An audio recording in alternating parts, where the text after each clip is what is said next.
Langsung saja, untuk yang pertama adalah perencanaan strategi. Perencanaan strategi merupakan suatu rencana awal yang berjangka panjang, yang sifatnya itu menyeluruh dan memberikan rumusan kemana suatu organisasi atau perusahaan itu akan diarahkan, dan bagaimana sumber daya itu dialokasikan untuk bisa mencapai tujuan selama jangka waktu panjang yang telah ditentukan. Di dalam berbagai kemungkinan keadaan lingkungan, perencanaan strategi juga merupakan suatu proses pemilihan suatu tujuan organisasi, penentuan strategi, kebijaksanaan, kemudian program-program strategi yang diperlukan untuk tujuan-tujuan tersebut. Sedangkan rencana strategi merupakan pernyataan rencana yang spesifik mengenai bagaimana untuk mencapai ke arah masa depan yang akan diambil. Sedangkan perencanaan strateginya itu merupakan proses memutuskan program-program yang akan dilaksanakan oleh organisasi dan perkiraan jumlah sumber daya yang akan dialokasikan ke setiap program jangka panjang selama beberapa tahun ke depan. Hasil dari proses perencanaan itu berupa dokumen yang dinamakan strategi plan, yang berisi informasi tentang program-program apa saja yang akan tahun yang akan mendatang. Terdapat 3 alasan yang menunjukkan pentingnya perencanaan strategi ini. Yang pertama, perencanaan strategi memberikan kerangka dasar di mana semua bentuk-bentuk perencanaan itu harus diambil. Kemudian yang kedua, pemahaman terhadap perencanaan strategi yang akan mempermudah pemahaman bentuk-bentuk perencanaan yang lainnya. Kemudian yang ketiga, yang terakhir, yakni perencanaan strategi itu sering merupakan titik permulaan bagi pemahaman maupun penilaian kegiatan-kegiatan organisasi, manajer, dan perusahaan. Perencanaan strategi tidak hanya merupakan kegiatan perencanaan suatu organisasi, namun perencanaan strategi ini lebih merupakan salah satu peranan manajemen yang paling utama atau yang paling kritis. Kemudian untuk yang selanjutnya ada proses perencanaan strategi. Proses penyusunan perencanaan strategi ini meliputi tidak kurang dari 7 langkah. Sebagai model umum, langkah-langkah yang dibahas dapat diterapkan dengan berbagai modifikasi. Pada proses perencanaan strategi dalam setiap organisasi itu, baik organisasi besar, organisasi kecil, itu semua berorientasi pada ataupun bukan berorientasi pada laba.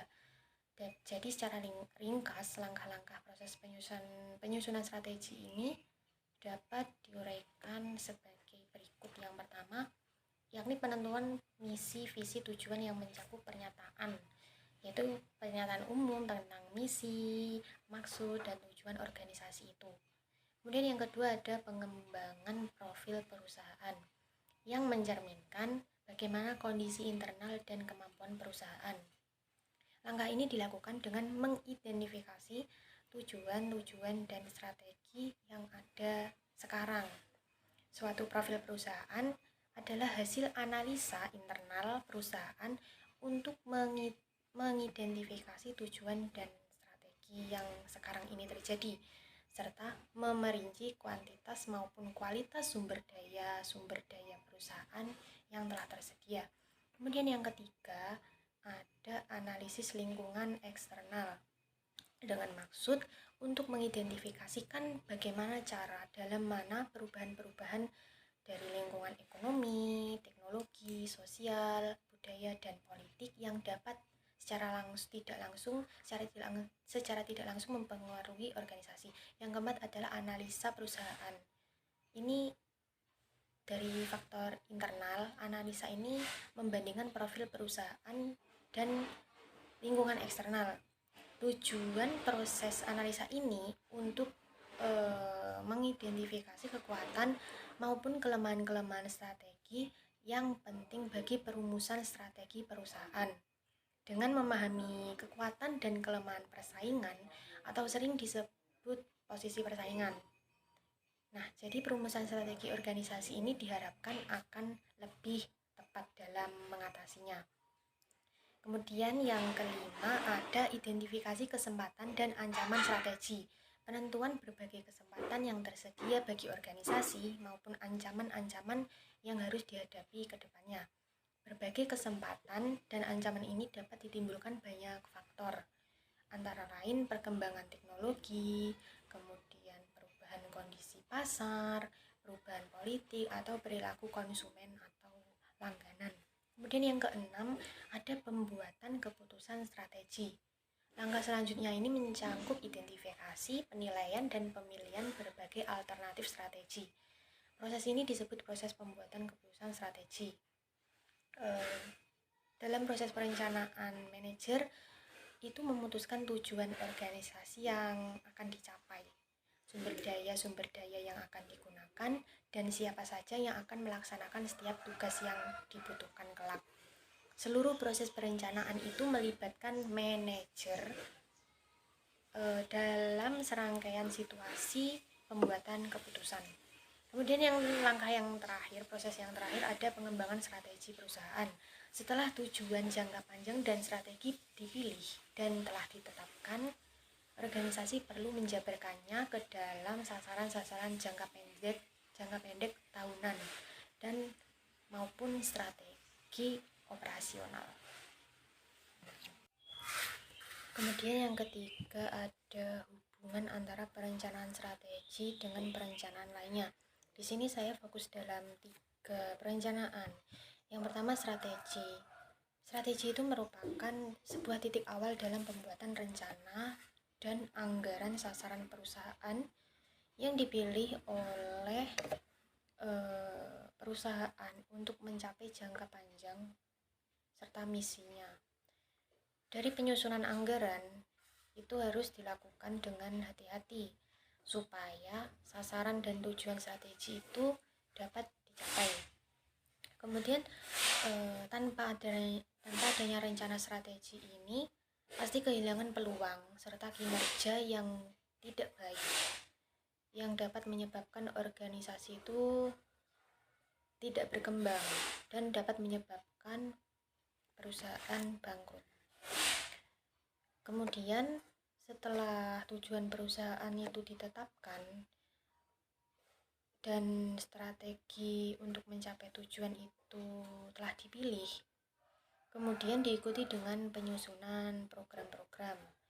Program-program ini dimaksud untuk mencapai tujuan organisasi yang telah ditetapkan dalam strategi perencanaan sebelumnya yang telah kita susun. Perencanaan program ini merupakan rencana yang juga jangka panjang. Untuk mencapai tujuan organisasi ini ditetapkan dalam strategi perencanaan ini. Rencana jangka panjang dalam program itu memberikan ke arah mana kegiatan organisasi perusahaan itu bisa mencapai tujuan. Anggaran juga memerinci pelaksanaan program, sehingga anggaran yang disusun di setiap tahun memiliki arah seperti yang telah ditetapkan dalam rencana jangka panjang sebelumnya, perencanaan sebelumnya. Apabila tidak disusun berdasarkan perencanaan programnya, pada dasarnya itu nantinya organisasi seperti berjalan tanpa tujuan yang jelas. Perencanaan strategi dan penyusunan anggaran itu saling terlibat, tapi jenis aktivitas perencanaannya itu berbeda antara keduanya itu. Jadi proses penyusunan anggaran itu lebih fokus pada 1 tahun setiap tahun. Sementara perencanaan strategi itu lebih fokus pada aktivitas yang mencangkup periode beberapa tahun ke depan seperti 5 tahun atau bahkan 10 tahun ke depan. Perencanaan strategi ketika menyusun anggaran serta menyediakan kerangka anggaran itu bisa dan pastinya akan dapat dikembangkan. Kemudian dalam pembuatan anggaran itu merupakan bagian dari proses perencanaan strategi dalam suatu organisasi, dalam suatu perusahaan. Apabila organisasi memiliki perencanaan strategi yang buruk, maka otomatis penyusunan anggaran, perencanaan anggaran itu juga berdampak buruk juga. Jadi anggaran dan perencanaan strategi itu saling keterkaitan. Jadi anggaran itu bisa dibilang sebagai alat untuk mencapai sasaran dan tujuan dari organisasi. Jadi sebelum anggaran itu dibuat, perusahaan harus sudah membuat perencanaan strategi yang matang-matang, di mana perencanaan strategi tersebut diidentifikasi strategi untuk aktivitas dan operasi di masa yang akan datang. Sekian dari saya. Untuk yang selanjutnya akan disampaikan oleh teman saya. Baik, untuk materi yang selanjutnya adalah keuntungan dari perencanaan strategis. Di mana ketika kita melakukan sebuah perencanaan strategis, kita akan mendapatkan 4 keuntungan. Yang pertama adalah kerangka kerja untuk pengembangan anggaran. Jadi, suatu anggaran operasi itu memerlukan komitmen dari sumber daya untuk tahun yang akan mendatang. Oleh karena itu, penting bagi manajemen untuk membuat komitmen sumber daya semacam itu dengan ide atau gagasan yang jelas tentang kemana arah organisasi ke tahun yang akan mendatang. Nah, suatu perencanaan strategis itu menyediakan kerangka kerja yang lebih luas, seperti yang ditujukan oleh gambar 2.1 dan pada tampilan 8.1. Kemudian di sini suatu perusahaan tanpa proses perencanaan strategi itu akan mempertimbangkan terlalu banyak masalah-masalah strategis dalam tahapan pembuatan anggaran. Oleh karena itu, hal tersebut secara potensial mengarahkan pada kelebihan dari informasi, pertimbangan yang tidak mencukupi atas beberapa alternatif strategis, atau pengabaian dari beberapa pilihan yang semuanya itu merupakan lingkungan disfungsional yang dapat secara serius mempengaruhi kualitas dari keputusan alokasi sumber daya. Nah, manfaat penting dari adanya perencanaan strategis adalah memfasilitasi keputusan alokasi sumber daya yang optimal yang mendukung opsi-opsi strategis. Kemudian pada gambar selanjutnya adalah tampilan yang menunjukkan bagaimana proses perencanaan strategi mempersempit rentan opsi sedemikian rupa sehingga para perencana dapat membuat keputusan alokasi sumber daya yang intelijen selama proses pembuatan anggaran. Nah, jadi dengan demikian proses rencana strategis itu bisa membantu sebuah organisasi untuk memahami implikasi dari keputusan strategi untuk rencana tindakan dalam jangka yang pendek. Selanjutnya untuk keuntungan yang kedua adalah sebagai alat pengembangan manajemen. Jadi perencanaan strategi formal itu merupakan alat pendidikan dan pelatihan manajemen yang unggul dalam melengkapi para manajer dengan suatu pemikiran tentang strategi dan implementasinya. Jadi memang dikatakan bahwa dalam perencanaan strategis formal, proses itu sendiri adalah jauh lebih penting dibandingkan dengan output dari proses tersebut yang merupakan dokumen rencana.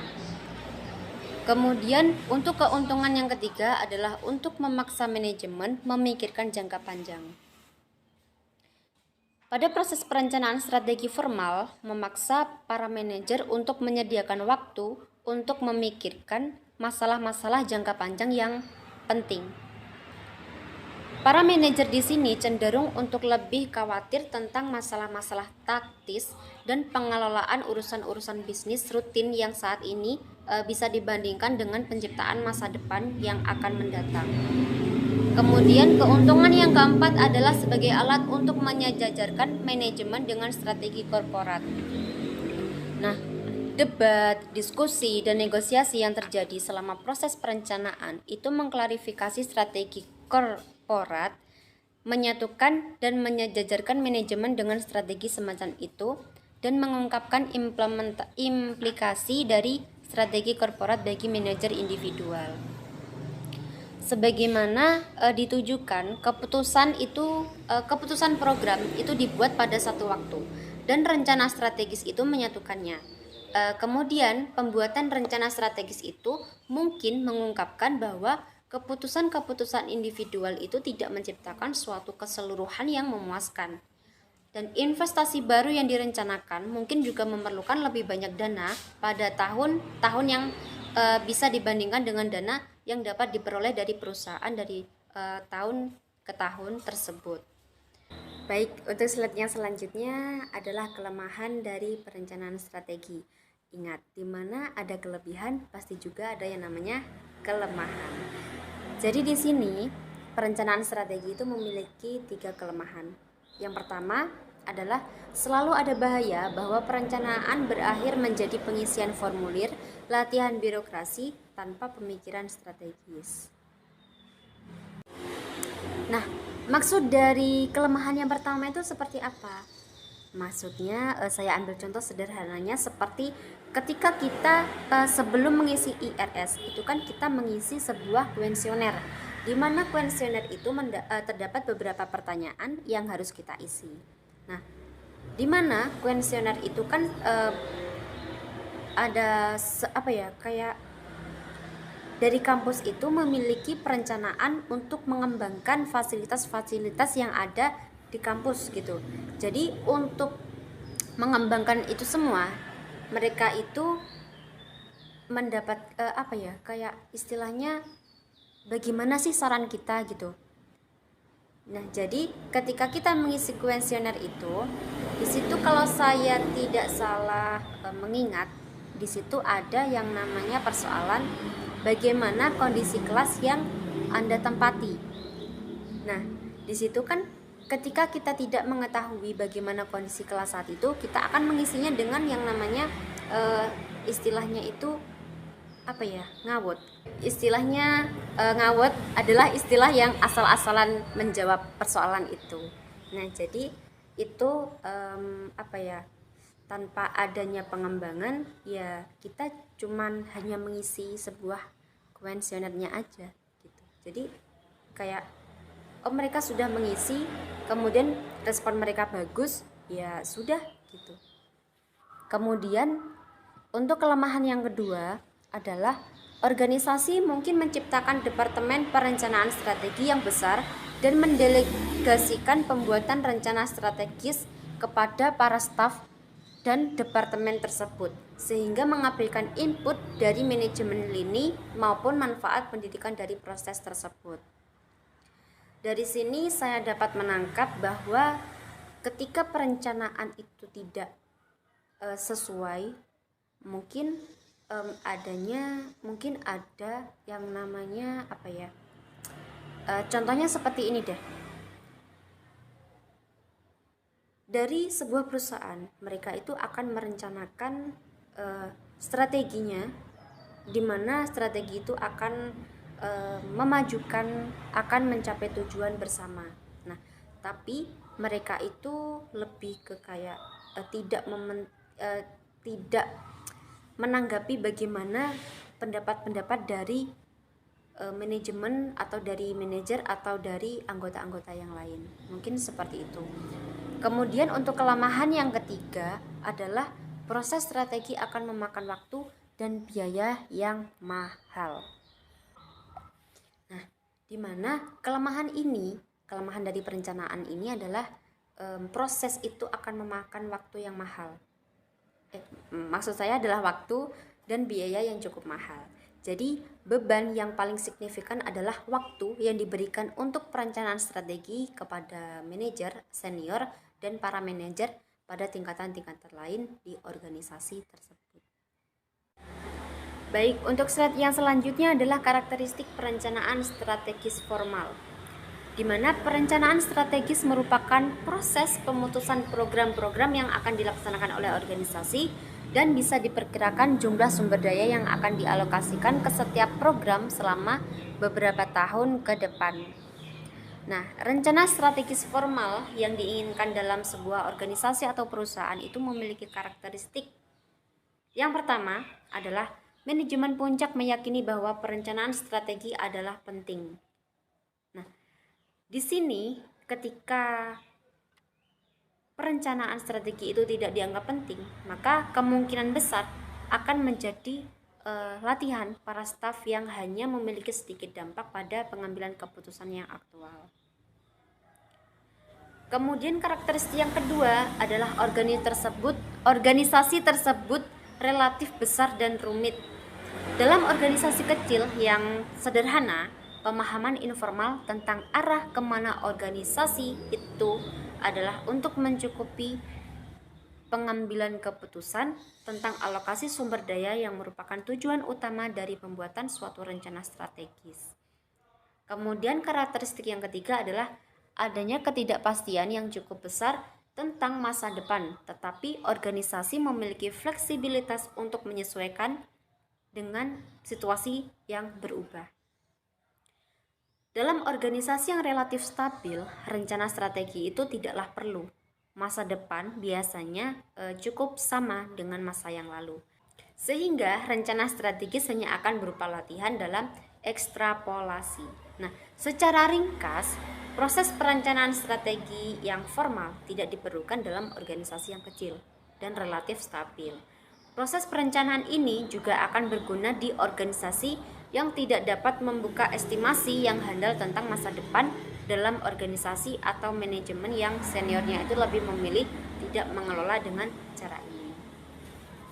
Untuk slide yang selanjutnya adalah struktur dan isi program. Di sebagian organisasi industrial, program adalah sebuah produk atau keluarga produk yang ditambah penelitian dan pengembangan aktivitas-aktivitas umum dan administrasi. Kemudian ada akuisisi yang direncanakan atau aktivitas-aktivitas umum dan yang penting lainnya yang tidak disesuaikan dengan lini produk yang ada saat ini. Nah, contohnya seperti yang sudah dicontohkan di buku di Procter dan Gamble, misalnya setiap lini produk adalah suatu program.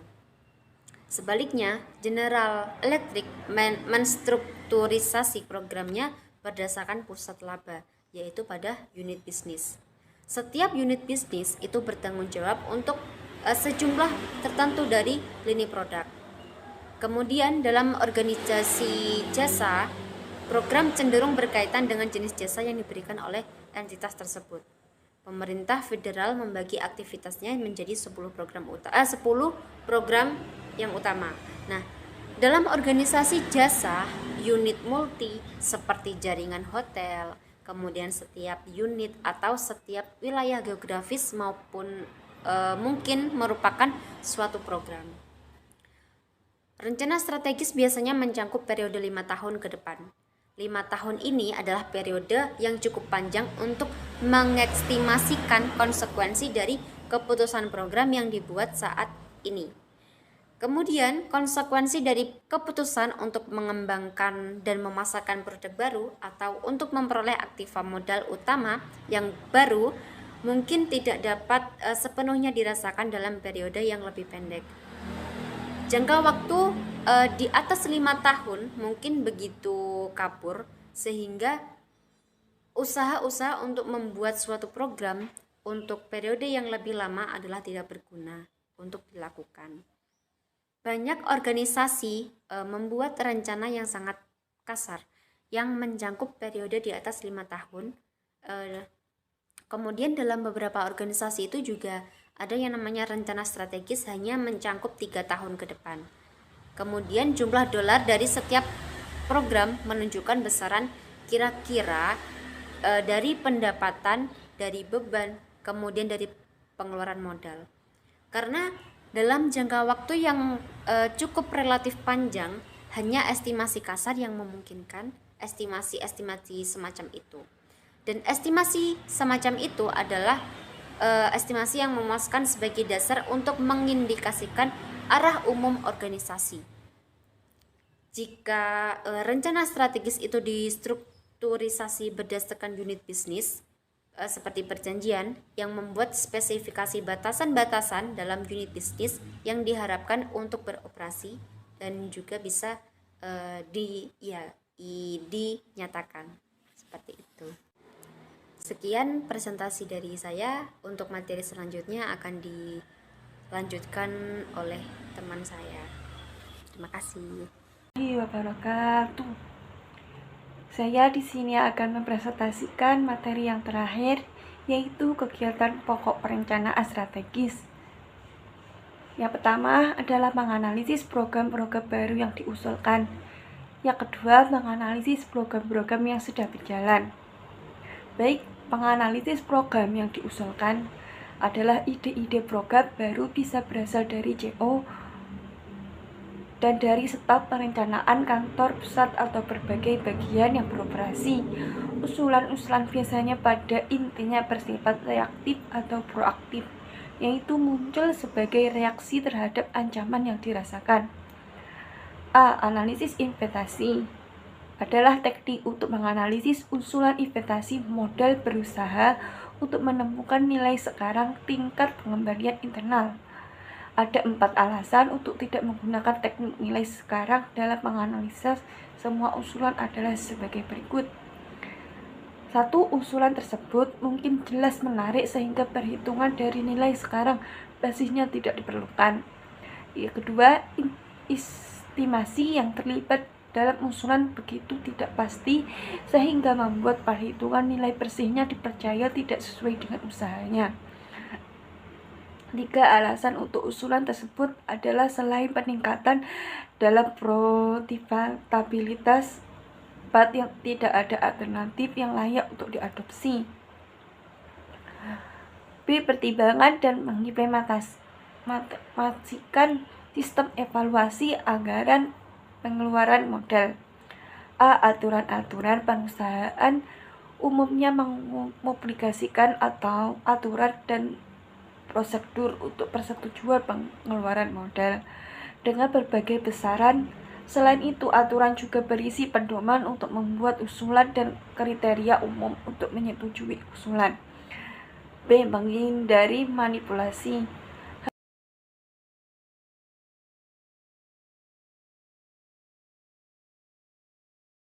Jualan atau mengurangi penyisian untuk kontingensi dalam beberapa biaya.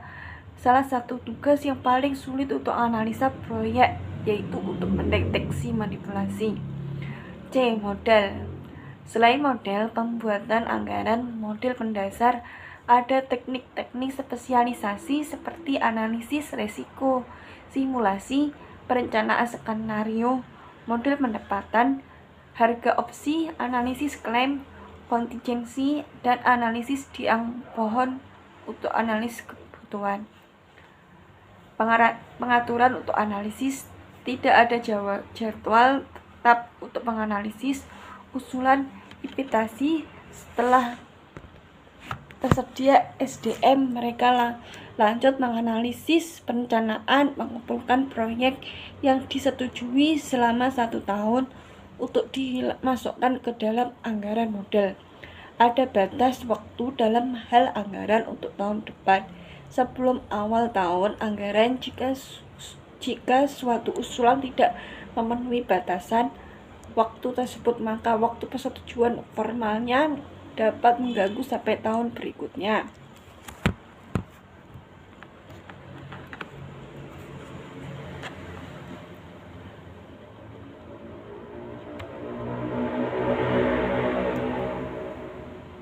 Baik, yang kedua adalah menganalisis program yang sedang berjalan.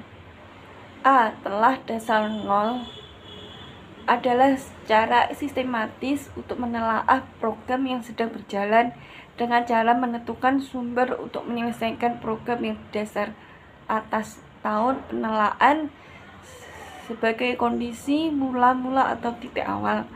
untuk menyelesaikan program dan tidak dari tingkatan biaya program yang sudah dikeluarkan. B. Analisis rantai nilai adalah analisis keterkaitan serangkaian aktivitas penciptaan nilai produk yang diproduksi dari para pemasok awal sampai dengan konsumen akhir. Rantai nilai setiap perusahaan merupakan seperangkat aktivitas terkait yang menciptakan nilai dari tiap bagiannya, mulai dari memperoleh bahan mentah dasar untuk komponen pemasok sampai menghasilkan produk siap pakai dan mengantar pada konsumen akhir. Konsep rantai nilai menggarisbawahi 3 bagian, yaitu sebagai berikut. Yang 1. Keterkaitan dengan pemasok. 2. Keterkaitan dengan pelanggan. Yang ketiga adalah proses terkait dalam rantai nilai perusahaan. Rantai nilai peluang peningkatan laba melalui keterkaitan dengan pemasok adalah hubungan dengan pelanggan sebaiknya dikelola sedemikian rupa sehingga baik perusahaan maupun pemasoknya sama-sama memperoleh manfaat, yaitu dari perusahaan, setelah itu kepada pemasok, setelah itu pemasok. Contohnya ya, perusahaan ini akan memproduksi sebuah barang dan barang itu masih terkemas dalam bahan yang mentah, belum dikemas. Setelah itu akan diberikan kepada pemasok. Pemasoknya adalah yang membuatnya, yang akan mengemas barang-barang mentah itu ke dalam bungkusan plastik. Setelah itu pemasok ini akan dikirimkan kepada pemasoknya. Pemasok itu akan dijualkan kepada pelanggan, seperti itu. Yang kedua adalah peluang peningkatan laba melalui keterkaitan dengan pelanggan. Adalah hubungan dengan pelanggan sama pentingnya hubungan dengan pemasok. Ada banyak contoh mengenai hubungan yang saling menguntungkan antara perusahaan dengan pelanggannya, yaitu perusahaan, setelah itu pelanggan, setelah itu langganan pelanggan. Contohnya perusahaan sabun cuci Rinso ya. Nah, perusahaan sabun Rinso ini akan berkeliling terpencar kepada seluruh Indonesia. Setiap perusahaan ini akan menuju kepada pelanggan. Pelanggan itu seperti yang menjualkan enceran atau berbagai toko-toko yang dapat diecerkan. Setelah itu akan dijualkan kepada langganan pelanggan yang kepada pelanggan toko. Yang ketiga adalah proses terkait dalam rantai nilai perusahaan. Secara eksplisit menunjukkan fakta bahwa aktivitas yang meningkatkan nilai produksi perusahaan memiliki sifat yang saling tergantungan dan mengakui fakta bahwa aktivitas nilai individual dalam suatu perusahaan tidaklah independensi tetapi saling menggantungkan.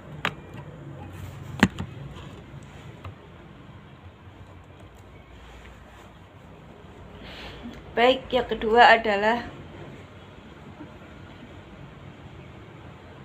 yang selanjutnya adalah biaya berbasis aktivitas ABC, perhitungan biaya berdasarkan aktivitas.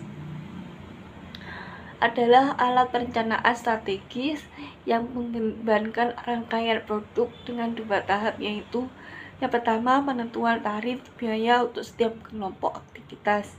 Yang kedua pembebanan biaya pada produk berdasarkan tarif biaya setiap kelompok aktivitas yang dikonsumsi produk tersebut.